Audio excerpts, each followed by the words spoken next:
Welcome to Photoshop Killer Tips, brought to you by the National Association of Photoshop Professionals. Here's your host, Matt Kloskowski.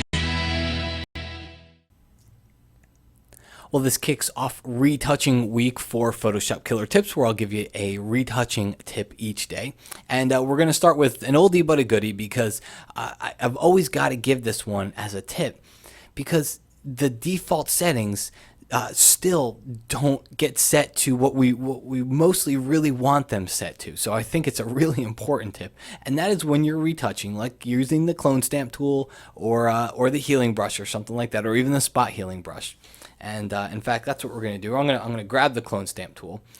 The problem is we always suggest that you do your retouching on a separate blank layer, and that kind of gives you the flexibility to be able to change it later on if you want to go back to make it better, to make it to make it more apparent, less apparent, whatever.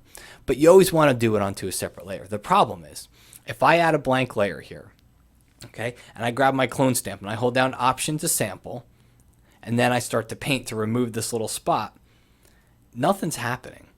So why is that happening? Because what I'm sampling from is a blank layer. So when I start to paint with what I'm sampling from, I get nothing. And that's because there's an option right up here in the top options bar called Sample. All right, it's a checkbox in earlier versions of Photoshop. I'm using CS4, so it's actually a menu item. But when you change it, you want to change it to all layers. Okay, and that way, now I've got the blank layer selected, but when I sample, I'm sampling from all layers that are underneath my cursor. So I click, I've sampled, and now I can come in here and I can start to paint.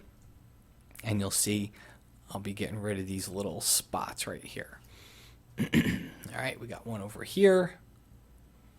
And we got one over here. Try to get rid of that guy.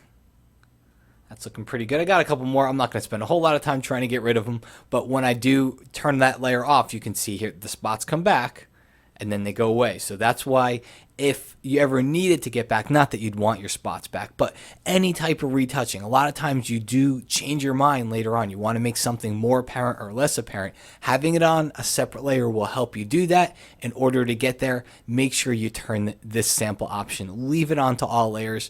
I can't really think of many circumstances where you want to keep it off.